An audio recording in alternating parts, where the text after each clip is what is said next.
दिखाने वाले हैं, कैसा अनोखा दृश्य दिखाने वाले हैं। स्थानपाल जी महाराज जी के ज्ञान का आधार ही है ये। भूपाल जी महाराज जी के ज्ञान को आप समझ सकते हैं। परमात्मा विराजमान थे। यहाँ बताया गया है कि जब परमात्मा के अतिरिक्त कुछ भी नहीं था, तब अविन्द्र में अकेले विराजमान थे। ये पूरा दृश्य यहाँ का निर्माण किया, जिसमें पहला है अनामी लोक, अगम लोक, अलख लोक और सतलोक। ये नीचे वाला जो आप देख रहे हैं ये सतलोक है। यहाँ परमात्मा विराजमान है। इन चारों लोकों में परमात्मा ने किस प्रकार से अपना रूप धारण पर आप देख सकते हैं। अनामी पुरुष के रूप में परमात्मा कबीर जी बैठे हैं अनामी लोक में। फिर अगम लोक में अगम पुरुष के रूप में बैठे हैं। अलख लोक में अलख पुरुष के रूप में और सत्य पुरुष के रूप में सतलोक में यहाँ कबीर परमात्मा बैठे हैं। आप स्पष्ट आपने ये देखा कि किस प्रकार कबीर परमात्मा ने चार रूप धारण किए। और ये आप देख सकते हैं शब्द शक्ति से सतलोक में 16 द्वीप और मानसरोवर की रचना की थी। ये पूरा दृश्य आप देख सकते हैं। कबीर परमात्मा जी ने अपने वचनों से शब्द से 16 पुत्रों की उत्पत्ति की, जिनके नाम थे कुर्म, ज्ञानी, विवेक, तेज, सहज, संतोष, सुरति, आनंद, क्षमा, निष्काम, जलरंगी, अचिंत, प्रेम, दयाल, धैर्य, योग, संतायन अर्थात योग जीत। ये 16 पुत्र कबीर परमात्मा ने फिर उत्पन्न किए। सृष्टि रचना में आता है और फिर आरु हो जाती है। यहाँ पे परमात्मा कबीर जी ने अपने 16 पुत्रों में से एक पुत्र अचिंत को सतलोक की अन्य रचना करने का आदेश दिया और शक्ति सौंपी। मतलब परमात्मा ने इनको अचिंत को शक्ति सौंपी कि आप आगे सृष्टि रचना करो। और फिर आगे आपको दिखाते हैं कि अचिंत ने अपनी सहायता के लिए अपने वचन यानी शब्द शक्ति से एक पुरुष अक्षर पुरुष यानी परब्रह्म की उत्पत्ति की। ने एक पुत्र को आज्ञा सौंपी थी कि आगे आप सृष्टि रचना करो इस सतलोक में, जो निचले वाला लोक था बेसिकली। तो वहाँ पर अचिंत ने फिर किया अपनी शब्द शक्ति से। यहाँ पर किसी प्रकार से माता से जन्म नहीं होता, यहाँ शब्द शक्ति से अचिंत ने अक्षर पुरुष को बनाया था सतलोक में। ये सारा सतलोक का दृश्य चल रहा है। ये पूरा मानसरोवर था। फिर जो होश हो गया, वहाँ पर श्वासों से शरीर नहीं है। ये बात संतरामपाल जी महाराज बार बार प्रमाणित करके बताते हैं। और यही बात कबीर सागर में लिखी है कि वहाँ पर सतलोक में श्वासों से शरीर सोते रहा। अचिंत की ही प्रार्थना पर अक्षर पुरुष को जगाने के लिए परमात्मा कबीर जी ने मानसरोवर के अमृत जल से एक अंडा बनाया, उसमें एक आत्मा प्रवेश की और अंडे को मानसरोवर जल में छोड़ दिया। ये आप देख सकते हैं गुड़ु गुड़ु करके जैसे अंडा जो है मानसरोवर में आया, इसके अंदर प्रवेश किया, इसकी एकदम निंद्रा भंग हो गई। और अगली तस्वीर, अगला दृश्य आप देख सकते हैं यहाँ पर किस प्रकार से इसकी अक्षर पुरुष की निंद्रा भंग हुई और उसके प्रकोप से ये अंडा 2 टुकड़ों में विभाजित हो गया और उससे क्षर पुरुष उत्पन्न हुआ। अब दोस्तों ये क्षर पुरुष कौन है? ये क्षर पुरुष वही है जिसको गीता ज्ञान दाता कहा जाता है। गीता अध्याय 11 के श्लोक 32 में काल भी कहा गया है और इसकी हजारों भुजाएं हैं। इसे सहस्त्र बाहु कहा गया है गीता अध्याय 11 के श्लोक 46 में। दृश्य आपको दिखा रहे हैं। यहाँ पर काल की इस प्रकार से उत्पत्ति हुई थी अंडे से। अंडा गुड़गुड़ करके गया, इसके प्रकोप से अक्षर पुरुष के प्रकोप से अंडा फूट गया और फिर ये क्षर पुरुष निकला उस अंडे से। फिर आगे आप देख सकते हैं, आगे आपको ये दृश्य अनोखा दिखेगा, बहुत ही दुर्लभ दृश्य है। यहाँ पर कबीर परमात्मा विराजमान है। दोस्तों कबीर परमात्मा सतलोक में विराजमान है। जो लोग कहते हैं ना कि परमात्मा निराकार है, उनको कहीं देखा नहीं जा सकता, उनका कोई स्वरूप ही नहीं है, ऐसे हैं दोस्तों हमारे परम पिता। मतलब वो वहाँ से इस लोक में भी आते हैं ज्ञान समझाने के लिए। और इसके पीछे जस्ट आप देख रहे हैं कबीर परमात्मा के पीछे जो ढेर सारी आत्माएं दिख रही हैं, वो हम ही आप जैसे लोग हैं। हम ही आप जैसे लोग हैं जो पीछे सारी आत्माएं दिख रही हैं। और आज चींटी से लेकर हाथी तक जितनी भी यहाँ पर जीव हैं वो सारे सतलोक से आए हैं। कबीर परमात्मा के पीछे आप देख सकते हैं सतलोक में। तो अगली तस्वीर देख रहे हैं। पहला तस्वीर जो आप देख रहे हैं, इसमें कबीर परमात्मा जी के आदेश से अचिंत, अक्षर पुरुष और ज्योति निरंजन तीनों एक द्वीप में ही रहने लगे थे। कुछ समय के बाद ज्योति निरंजन यानी काल ने अलग स्थान पाने के लिए एक पैर पर खड़ा होकर 70 युग तक तप किया। वहाँ युगों की भी कोई गणना नहीं है, वहाँ पर श्वास से शरीर नहीं है, वहाँ अजरो अमर शरीर है, पर 70 युग तक उसने तपस्या की। अब कहेंगे कि भाई ये युग की गणना कैसी हुई जब वहाँ पर दिन रात नहीं होते। ऐसी आप जैसी आत्माएं थी जो उसको देखकर उस पर अट्रैक्ट हो रहे थे। जैसे कि कोई कलाकार आ जाता है, एक्टर जाता है, उसको हम देखते हैं कि उस पर देखते ही अट्रैक्शन बनता है, अट्रैक्ट होने लगते हैं, उसके नाच गाने को देखते हैं, उनका फैन बन जाते हैं एक प्रकार से। तो इसी प्रकार से हम क्षर पुरुष के फैन बन चुके थे। आप पीछे हम आप जैसी आत्माएं हैं जो पीछे इसको लगातार देख रही थी।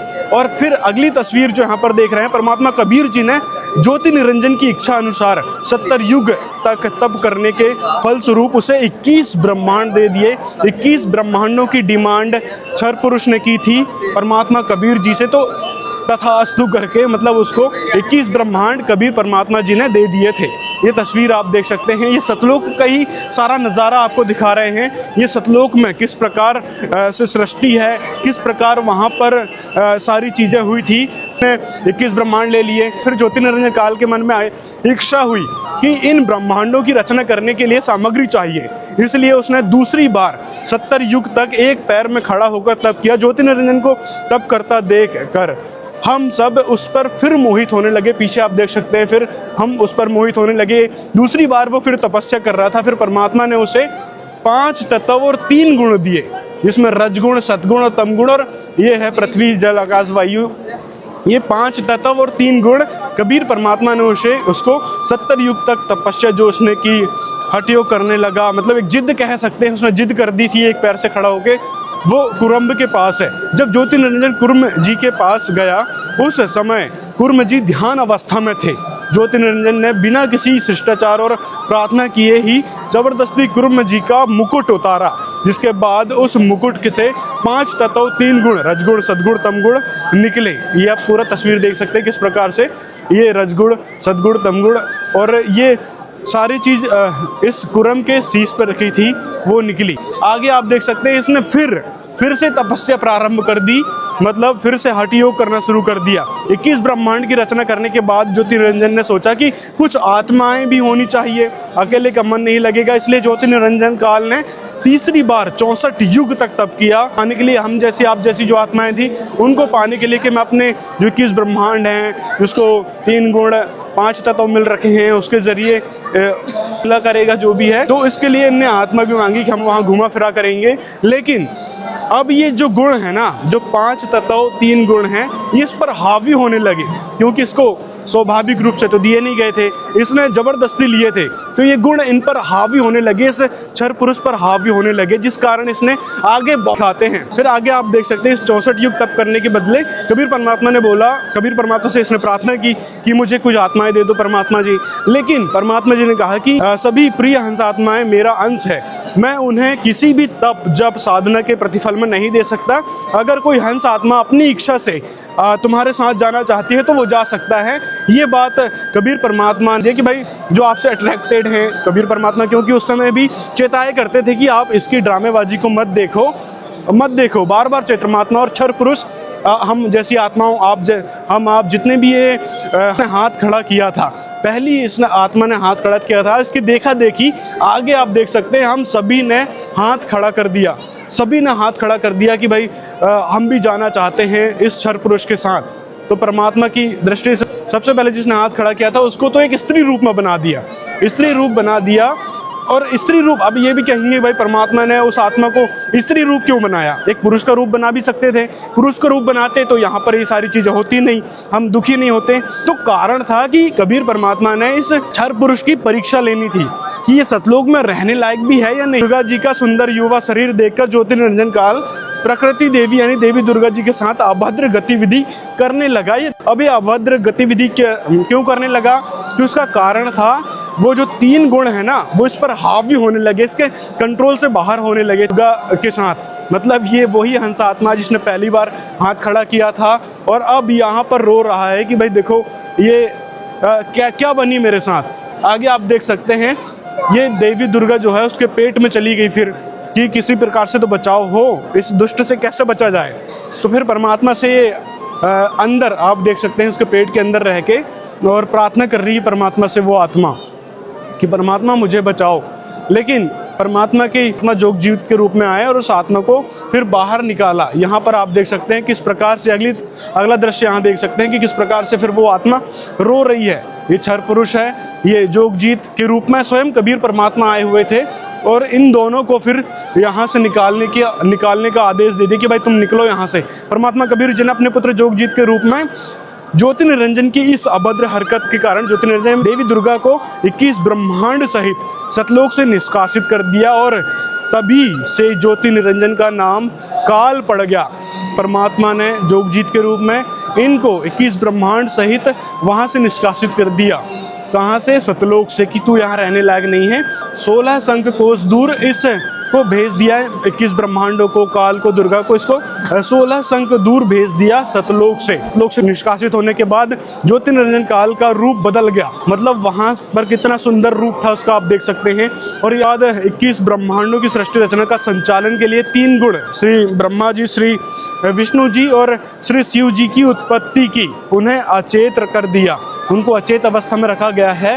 तो ब्रह्मा विष्णु महेश के माता पिता कौन है? यहाँ से आपको स्पष्ट, विष्णु महेश यहाँ पर अचेत अवस्था में हैं और उनकी माता दुर्गा हैं। पिता ये ज्योति निरंजन है, जिसे क्षर पुरुष कहते हैं, और गीता में इसको काल भी कहा गया है, अपने आप को काल उसने बताया है। तो दोनों की मिली भगत से ये हुआ, ये तीनों देव उत्पन्न हुए, रजगुण ब्रह्मा, सदगुण विष्णु, तमगुण शिव जी। फिर आगे आपको दिखाते हैं, ये पूरा ज्योति निरंजन काल ने देवी दुर्गा से अपने अव्यक्त रहने की प्रतिज्ञा की और कहा कि आज के बाद मैं किसी को अपने वास्तविक रूप में दर्शन नहीं दूंगा और अब तुम सृष्टि संचालन करो। ये प्रतिज्ञा लेकर ये गुप्त रहने लगा, क्योंकि इतना खतरनाक इसका रूप है, देखकर लोग वैसे ही डर जाएंगे कि इसको 1 लाख जीव खाने पड़ते हैं। तो ये सारा प्रकरण संतरामपाल जी महाराज जी ने अपनी सृष्टि रचना नामक वीडियो में बताया। कारण यही था कि इसने अभद्र हरकतें करी थी ना जब उसने वहां पर, तभी उसको श्राप दिया गया था कि, और उसको निकाल भी दिया था 21 ब्रह्मांडों से। फिर देवी दुर्गा जी इस सृष्टि संचालन के लिए आगे आई और अपने जो पुत्र हैं, जिनको अचेत अवस्था में रखा हुआ था, वो बड़े हो गए और उसके बाद उनको सृष्टि संचालन का कार्यभार सौंपा। ये कई बार परमात्मा के दीदार के लिए वेदों में कि भाई वो परमात्मा तो है कोई और यहाँ संचालन के लिए तीनों विभाग इनको सौंपे। रजगुण श्री ब्रह्मा जी को दे दिया, सदगुण विष्णु जी को दे दिया और तमोगुण शिव जी को दे दिया। विवाह की बात आती है कि ब्रह्मा विष्णु महेश का विवाह भी देवी दुर्गा जी ने करवाया था। बीच में आप देख सकते हैं देवी दुर्गा जी हैं, साइड में आप देख सकते हैं यहाँ पर सावित्री, लक्ष्मी और पार्वती जी हैं, और दूसरी साइड आप देख सकते हैं यहाँ पर है ब्रह्मा जी, विष्णु जी और शिव जी। इनकी शादी सिंपल तौर पे कर दी गई थी। अब यहाँ पर आप एक चीज समझ सकते हैं कि शादी के बारे में, कि जब देवी दुर्गा जी ने सिंपल तौर पे शादी कर दी थी तो हमको ड्रामेबाजी भी नहीं करना चाहिए। जैसे हम ड्रामे करते हैं शादी में, फंड करेंगे, कई तरह के परंपराएं करेंगे, हल्दी, रस्म, रीति रिवाज, कई सारी चीजें बना रखी है, दहेज प्रथा भी चल रखी है। लेकिन उस समय जब हमारे इष्ट देवों की शादी हुई थी, जिसको हम पूजनीय मानते हैं, आराधनीय मानते हैं, उनके लोक में जाने के लिए भक्ति करते हैं, तो उनकी शादी किस प्रकार से हुई थी आप यहाँ से देख सकते हैं कि सिंपल तौर पर, आगे आपको दिखाते हैं शादी कैसे हुई। सिंपल तौर पर यहाँ पर देखो, देवी दुर्गा जी ने ब्रह्मा जी को सावित्री जी दे दी कि जाओ आप अपना संसार बसाओ, विष्णु जी को लक्ष्मी दे दी कि जाओ अपना आप संसार बसाओ, और शिव जी को पार्वती जी दे दी कि जाओ अब अपना संसार बसाओ और सृष्टि संचालन का काम शुरू करो, कार्यभार संभालो। कबीर परमात्मा कौन है? हमको भक्ति उसी की करना चाहिए, उस पूर्ण परमात्मा की, जिसके बारे में गीता अध्याय 17 के श्लोक 23 में लिखा है, जो मंत्र बताया गया है, ओम तत्सत इति निर्देश ब्रह्मणे त्रिपदे समर्थ है। तो वह ओम तत्सत जो मंत्र है, उसी सच्चिदानंद घन ब्रह्म का मंत्र बताया गया है। उसी कि मैं खुद उस परमात्मा के अधीन, उस परमात्मा की शरण हूँ। मतलब गीता अध्याय 11 के श्लोक 32 में स्पष्ट करता है कि मैं बड़ा हुआ काल हूँ,